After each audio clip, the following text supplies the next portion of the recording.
سیدہ کائنات سیدہ فاطمہ الزہرا سلام اللہ علیہا، حضور مولا کائنات علیہ السلام اور دونوں شہزادے سیدنا امام حسن علیہ السلام اور امام حسین علیہ السلام، یہ جو چار ہستیاں ہیں، ان چار ہستیوں کو جو آقا کریم علیہ السلام نے اپنی ذات کے ساتھ خاص تعلق عطا فرمایا اور خاص نسبت بیان فرمائی، اس کا روئے زمین پر کہیں کوئی مثال یا کوئی تشبیہ ہے ہی نہیں، کوئی تشبیہ اس کی نہیں ہے۔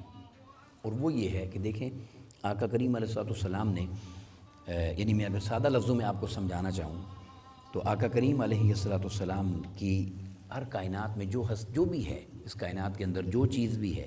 ہر چیز کی آقا علیہ السلام سے نسبت ہے، کیونکہ اللہ رب العزت نے آقا کریم علیہ السلام کے صدقے ہی سارا جہان بنایا ہے۔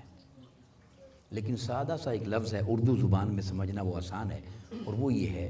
کہ جس کو بھی آقا علیہ السلام سے نسبت ہے وہ آقا علیہ السلام کی طرف اس کی نسبت ہے۔ جیسے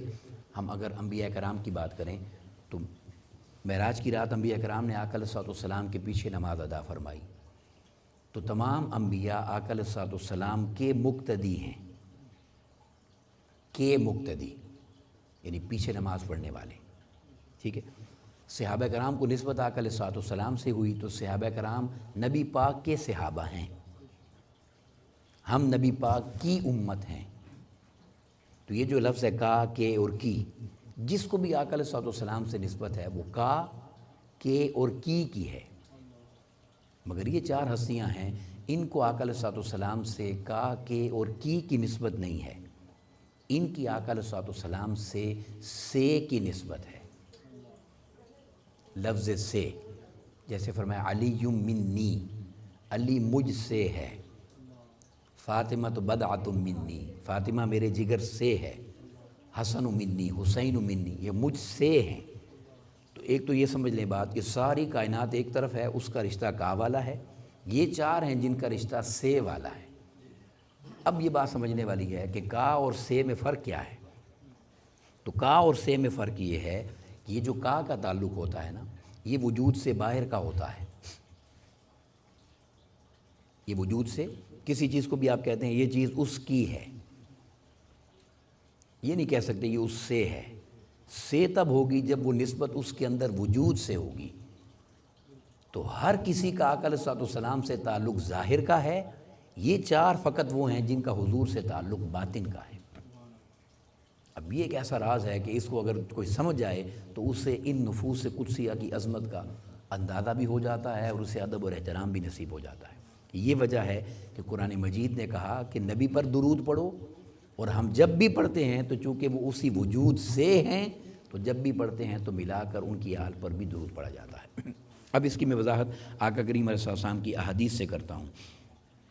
اور پہلی حدیث پاک حضرت ابو ہریرہ رضی اللہ عنہ روایت کرتے ہیں، اور وہ آقا علیہ السلام نے ارشاد فرمایا من سرہ ان یقتال بالمیکال الاوفا، جسے یہ پسند ہو یا جس کی یہ خواہش ہو کہ اسے میزان پر یعنی قیامت کے دن جب اعمال تولے جائیں گے تو پورا حساب ملے، یعنی جو شخص یہ چاہتا ہے کہ اسے، جیسے مثال کے طور پہ ہم نے ایک عمل کیا نا تو اس کا ثواب 1 سے لے کر 1 لاکھ تک ہے، اپنے اپنے ذوق کے مطابق، اپنی اپنی عقیدت کے مطابق جتنا انسان کرتا ہے، تو اس کا اگر جیسے آپ پیپر دیتے ہیں تو 1 سے 100 تک نمبر ہوتے ہیں، تو اگر کوئی چاہتا ہے کہ اسے ہر عمل کا 100 نمبر ہی ملیں، پورے نمبر ملیں، تو آقا علیہ السلام نے فرمایا اس کے لیے پھر ایک ہی راستہ ہے، ایک ہی راستہ ہے اس کے لیے، اور وہ کیا؟ اب یہ سوال کا جواب ہے کہ جب اللہ نے کہا کہ درود آقا علیہ السلام پر پڑھنا ہے تو ہم اعمال پر کیوں پڑھتے ہیں؟ تو آقا علیہ السلام نے فرمایا اگر تم قیامت کے دن اپنے اعمال کا پورا اجر لینا چاہتے ہو تو راستہ ایک ہی ہے، صلی علینا اہل البیت، کبھی بھی اکیلے مجھ پر درود نہ پڑھنا، ہمیشہ میری آل پر بھی درود پڑھنا۔ اب یہ آقا علیہ السلام وضاحت فرما رہے ہیں، یعنی تفسیر قرآن بالحدیث، جب ہم قرآن مجید کی تشریح کرتے ہوئے حدیث پاک لے کر آئیں تو اسے تفسیر قرآن بالحدیث کہا جاتا ہے۔ کبھی کبھی قرآن کی کچھ آیات دوسری آیتوں کی وضاحت کرتے ہیں، اسے کہتے ہیں تفسیر قرآن بالقرآن۔ تو دوسرے درجے پہ جو سب سے بڑی تفسیر ہے وہ حدیث سے ہوتی ہے، تو آقا علیہ السلام نے فرمایا کہ صلی علینا اہل البیت، امام ابو داؤد میں اس کے حدیث پاک کو روایت فرمایا کہ اگر تم یہ چاہتے ہو کہ قیامت کے دن اللہ کی بارگاہ سے تمہیں ہر عمل کا پورا حساب ملے، پورا اجر ملے، اور تم 100% نمبر کے ساتھ کامیاب ہو جاؤ اے گریڈ میں، تو ایک ہی راستہ ہے کہ جب بھی درود پڑھنا تو میری آل پر بھی درود پڑھنا، کبھی اکیلے میری ذات پر درود نہ پڑھنا۔ یہ تو ایک واضح حکم ہے۔ اب اس سے اگلا حکم بھی ہے، اور وہ یہ کہ اگر اکیلے آقا علیہ السلام کی ذات پر درود پڑھا جائے تو وہ درود قبول بھی نہیں ہوگا، کیونکہ وہ درود مکمل ہی نہیں ہوگا۔ اب وہ کیسے؟ حضرت عبداللہ ابن مسعود رضی اللہ تعالی عنہ روایت کرتے ہیں، قال رسول اللہ صلی اللہ علیہ وسلم، آقا علیہ السلام نے فرمایا، من صلی صلاۃً، اگر کسی شخص نے نماز پڑھی، کسی شخص نے اگر نماز پڑھی، اور اگر اس کا نماز معنی نہ لیں، صلاۃ ہی لے لیں کہ کسی نے درود پڑھا، کیونکہ لفظ صلاۃ ہے نا، تو دونوں معنی ذہن میں رکھ لیں۔ اگر کسی شخص نے نماز پڑھی یا کسی شخص نے درود پڑھا، اور فرمایا لم یصلی فیہا علیہ، اور مجھ پر نہ پڑھا درود، یعنی نماز پڑھتے ہوئے کسی شخص نے مجھ پر درود نہیں پڑھا، درود پاک کو سکپ کر دیا ہے، یا وعلی اہل بیتی، یا میری اہل بیت پر درود نہ پڑھا۔ اب یہاں آقا علیہ السلام نے صرف یہ نہیں فرمایا کہ مجھ پر درود نہ پڑھا، فرمایا اس نے نماز پڑھی ہے۔ اب نماز پڑھنے کے لیے دیکھیں، اللہ اگر توفیق دے تو لوگ کعبۃ اللہ میں بھی نماز پڑھتے ہیں، اس سے بڑی جگہ تو کوئی نہیں نماز پڑھنے والی۔ انسان پاک صاف ہو کر وضو کر کے کعبۃ اللہ میں، سین کعبہ میں کھڑا ہے، حتیم کعبہ میں کھڑا ہے، وہ مقام ابراہیم کے سامنے کھڑا ہے، حجر اسود کے سامنے، بالکل کعبۃ اللہ کے پاس کھڑا ہے، وہ پوری نماز پڑھ رہا ہے، اس نے نیت کر لی ہے، پاک صاف ہے، سین کعبہ میں ہے، باجماعت پڑھ رہا ہے، بے شک اس نے ثنا پڑھ لی، فاتحہ پڑھ لی، سورت پڑھ لی، رکوع سجدے کر لی ہے، اور تحیات میں بیٹھا تشہد پڑھ لی۔ یاد رکھ لیں، تشہد تک پڑھنا واجب ہے، اس سے آگے سنت ہے۔ تو کئی لوگ یہ بھی سمجھتے ہیں کہ بس واجب ادا ہو جائے تو کافی ہے، سنتوں کی پرواہ نہیں کرتے، تو اس کا جواب آقا علیہ السلام نے دیا کہ من صلی صلاۃً لم یصلی فیہا علیہ وعلی اہل بیتی، اگر اس نے مجھ پر یا میری اہل بیت پاک پر درود نہ پڑھا تو فرمایا لم تقبل منہ، یہ لفظ بڑے قابل توجہ ہیں، عربی لغت ہے، لم تقبل منہ، فرمایا اس نے شروع نیت جو اس نے کی تھی نماز کی، وہاں سے لے کر تشہد تک جتنا کچھ بھی پڑھا ہے،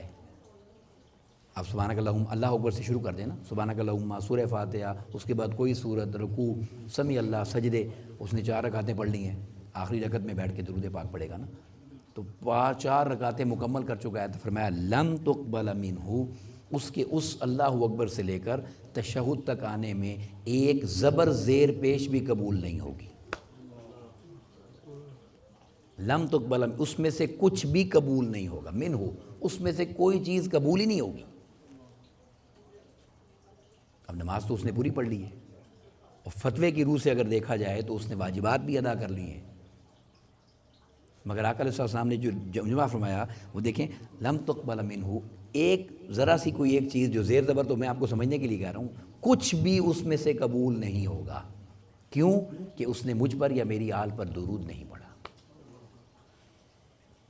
اب آپ اندازہ کریں کہ آقا کریم علیہ السلام کی ذات گرامی پر اور آقا کریم علیہ السلام کی اہل بیت اطہار پر درود پاک پڑھنا یہ کتنی عظمت والا کام ہے اور فضیلت کی بات ہے کہ اللہ رب العزت اپنے لیے پڑھے جانے والی نماز کو بھی قبول نہیں کر رہا۔ نماز نہ آقا علیہ السلام کے لیے ہے، نہ اہل بیت اطہار کے لیے ہے۔ ہر نماز کے شروع میں ہم کہتے ہیں کہ یا اللہ خالصتاً تیرے لیے پڑھ رہا ہوں، خالصتاً تیرے لیے ہے، مگر اس نے بتا دیا کہ تم خالصتاً میرے لیے وہ کام کر رہے ہو جس میں میروں کو چھوڑ رہے ہو، میرے محبوب کو چھوڑ رہے ہو، میری محبوب کی آل کو چھوڑ رہے ہو، تو مجھے تمہارا وہ عمل بھی قبول نہیں جو تم نے خالصتاً میرے لیے کیا ہے۔ یہ وجہ ہے کہ آقا کریم علیہ السلام کے درود پاک پر اللہ رب العزت نے اتنی عظمت اور اتنی فضیلت عطا فرمائی ہے کہ اس کو کسی صورت بھی چھوڑا نہیں جا سکتا، اور جو چھوڑے اس کے باقی سارے کاموں کو بھی اللہ رب العزت اپنی بارگاہ میں قبول نہیں کرتا۔ اب ایک اور بڑی طویل حدیث پاک ہے، حضرت عبد الرحمن بن ابی لیلہ رضی اللہ عنہ روایت کرتے ہیں، اور وہ یہ کہتے ہیں کہ میں حضرت کعب بن عجرہ رضی اللہ تعالیٰ عنہ سے ملا، ملاقات ہوئی، صحابی ہیں، تو انہوں نے یہ کہا الا اہدی لک ہدیۃ سمعتها من النبی صلی اللہ علیہ وسلم، کیا میں تمہیں ایسی چیز ہدیہ نہ کروں؟ اب یہ دیکھیں نا، یہ صحابہ کرام کا بھی کیا ایمان اور کیا عقیدہ ہے میں تمہیں وہ مطلب اس کا یہ بنتا ہے، کہنا یہ چاہتے ہیں کیا میں وہ تمہیں نہ پڑھا دوں یا نہ بتا دوں یا نہ سکھا دوں یا نہ سنا دوں جو میں نے نبی پاک سے سنا ہے؟ بہت ساری واقعات ایسے ہوتے ہیں، صحابہ بیان کرتے ہیں میں نے یہ حدیث حضور سے سنی ہے، میں تمہیں سنا رہا ہوں، ٹھیک ہے، پوری چین ہی ایسے چلتی ہے، مگر ان کے لفظ کیا ہیں؟ وہ یہ کہہ رہے ہیں الا اہدی لک، کیا میں تمہیں تحفہ نہ دوں؟ وہ ہدیہ، وہ خاص، جیسے آپ کہتے ہیں یہ ہدیہ ہے، یہ خاص تحفہ تمہیں نہ دوں جو میں نے آقا علیہ الصلوۃ والسلام سے لیا ہے؟ کیونکہ مضمون ایسا تھا کہ انہوں نے اس کو تحفہ اور ہدیہ کے طور پر بیان فرمایا، تو وہ کہتے ہیں قلت بلا، کیوں نہیں، اور ساتھ ہی انہوں نے دوبارہ یہ کہا فاہدیھا الیہ، وہ ہدیہ وہ تحفہ مجھے ضرور دیں، پہلے بلا کہہ چکے ہیں کہ ضرور، پھر کہا ہاں وہ تحفہ وہ ہدیہ مجھے ضرور دیں۔ اب انہوں نے کہا سألنا رسول اللہ صلی اللہ علیہ وسلم، اور ہم نے آقا علیہ السلام سے سوال کیا اور پوچھا یا رسول اللہ صلی اللہ علیہ وسلم کیف الصلاۃ علیکم اہل البیت، ہم آپ کی اہل بیت پاک پر کس طرح درود پڑھا کریں، ہم آپ کی اہل بیت پاک پر کس طرح سے درود پاک پڑھا کریں، ہمیں طریقہ سکھا دیں۔ تو آپ فرماتے ہیں کہ قولو، آقا علیہ السلام نے پھر وہ درود ابراہیمی پڑھا جو ہم نماز میں پڑھتے ہیں، اللہم صلی علی محمد وعلی آل محمد کما صلیت علی ابراہیم وعلی آل ابراہیم انک حمید مجید، اللہم بارک علی محمد وعلی آل محمد کما بارکت علی ابراہیم وعلی آل ابراہیم انک حمید مجید۔ تو یہ پورا درود پاک پڑھ کے آقا علیہ السلام نے بتایا کہ تم اسی طرح درود پاک پڑھو جو میں تمہیں پڑھ کے بتا رہا ہوں۔ اب یہ خاص وجہ ہے کہ درود ابراہیمی کو نماز میں اس لیے شامل کیا گیا کہ آقا علیہ السلام نے اس کو بیان فرمایا، اور یہ بات میں کئی دفعہ کر چکا ہوں کہ یہ بات تو ضرور کہہ سکتا ہے انسان کہ یہ افضل درود ہے، مگر یہ نہیں کہہ سکتے کہ صرف یہی درود ہے۔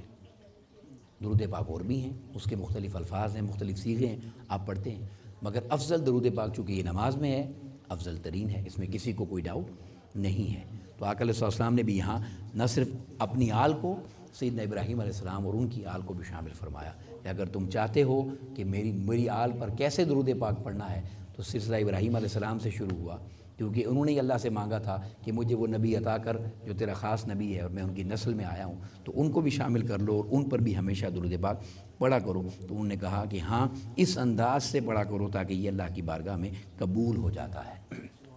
یہ اللہ کی بارگاہ میں اسی انداز سے پیش ہوتا ہے اور قبول ہوتا ہے۔ اور اگلی حدیث پاک جو اور بڑی ایمان افروز ہے اور بڑی ہی توجہ طلب ہے، اس حدیث پاک موضوع مولا علی علیہ السلام کے ساتھ نسبت ہے، اور حضرت واصلہ بن اسقا معروف صحابی ہیں آقا علیہ السلام کے، وہ بیان کرتے ہیں کہ میں مولا علی سے ملنا چاہتا تھا، خرجت انا ارید علیا، اور ان کو ڈھونڈ رہا تھا کہ مولا علی کدھر ہیں، تو کسی نے کہا کہ وہ آقا علیہ السلام کے پاس موجود ہیں، تو میں ان کی تلاش میں نکلا، اور کہتے ہیں فَأَجِدَهُمْ فِي حَزِيرَةٍ مِّن قَصَبِ رسول اللہ صلی اللہ علیہ وسلم، تو میں نے جا کے دیکھا کہ آقا علیہ السلام نے ان کو اپنی چادر میں چھپایا ہوا تھا، چادر کے اندر چھپایا ہوا تھا، اور چادر میں ساتھ وہ بھی تھے، اور پھر عرض کرتے ہیں کہ جب میں نے دیکھا تو علی، فاطمہ، حسن و حسین رضی اللہ عنہ، یہ سارے آقا علیہ السلام کی چادر میں حضور کے جسم مبارک کے ساتھ چھپے ہوئے تھے، یعنی اپنے جسم کے ساتھ لپیٹ کے اوپر چادر لی ہوئی تھی۔ تو اب یہ بات جب انہوں نے دیکھی تو آقا علیہ السلام نے ان کو دیکھ کر فرمایا وقد جمعہم تحت ثوب، کیونکہ وہ کپڑے میں ساتھ جمع تھے، تو فرمایا اللہم انک جعلت صلاتک ورضوانک علی وعلیہم، اے اللہ میں تیرا شکر ادا کرتا ہوں کہ تو نے اپنے درود اور اپنی رضوان نعمتوں کے اندر ان چاروں کو میرے ساتھ شامل کر رکھا ہے۔ یہ جواب ہے اس بات کا کہ جب بھی یہ کہا جاتا ہے کہ آقا علیہ السلام پر درود پاک پڑھو تو ہم آقا علیہ السلام کی آل پاک پر بھی درود اسی طرح پڑھتے ہیں، کیونکہ آقا علیہ السلام نے اپنی آل کو اپنے درود میں اپنے ساتھ شامل کیا ہوا ہے اور ان کو جدا نہیں رکھا۔ اب چونکہ یہ ہماری نشست جو ہے یہ درود پاک کے حوالے سے ہے اور ہوتی ہے، تو میں ایک حدیث پاک پر گفتگو کو مکمل کرتا ہوں جس میں ہم اس بات کا اندازہ کر سکتے ہیں کہ یہ عمل اللہ کو کتنا پیارا ہے۔ مولا علی علیہ السلام اس حدیث کو روایت کرتے ہیں اور فرماتے ہیں کہ من صلی علیہ یوم الجمعہ مئۃ مرۃ، آقا علیہ السلام نے فرمایا جو شخص جمعہ کے دن مجھ پر 100 مرتبہ درود پاک پڑھے، جمعہ کا دن خاص ہے درود پاک پڑھنے کے لیے، تو فرمایا جاء یوم القیامۃ ومعہ نور، وہ قیامت کے دن اس طرح آئے گا کہ اس کے ساتھ نور ہوگا، اس کے ساتھ ایک نور ہوگا، اور یہ لفظ سننے والے ہیں لو قسم ذلک النور بین الخلق، وہ نور اتنا بڑا ہوگا یا اتنا وسیع ہوگا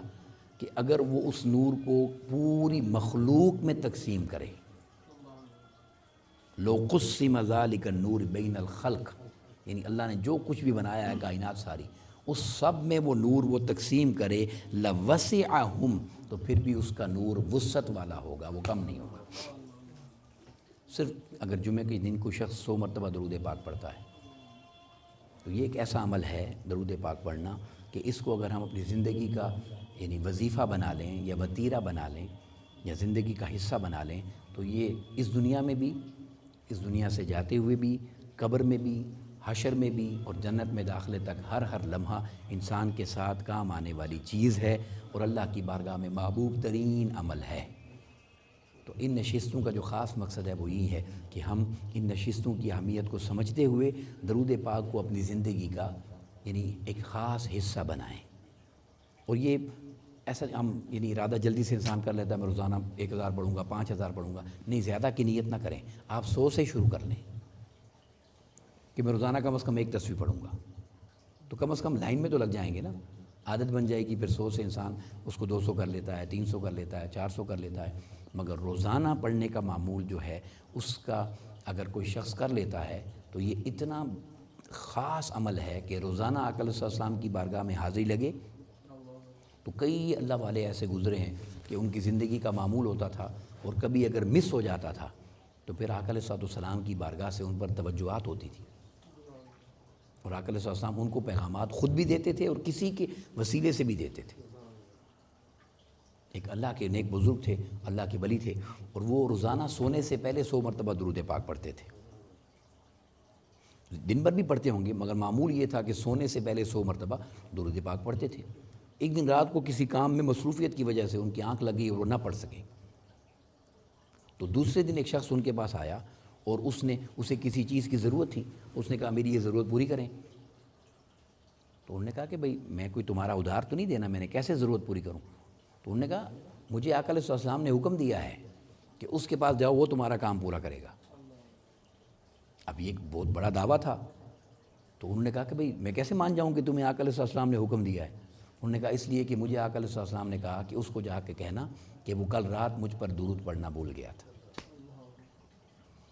تو ان کو یاد آ گیا کہ میں رات مصروفیت کی وجہ سے پڑھ نہیں سکا تھا اور یہ سچ کہہ رہا ہے۔ تو جب اس طرح تعلق انسان کا بن جاتا ہے آقا علیہ السلام کی بارگاہ سے روزانہ درود و سلام پڑھنے کا، تو پھر وہ اسی طرح اس پر نوازشات بھی کرتے ہیں اور کرم نوازیاں بھی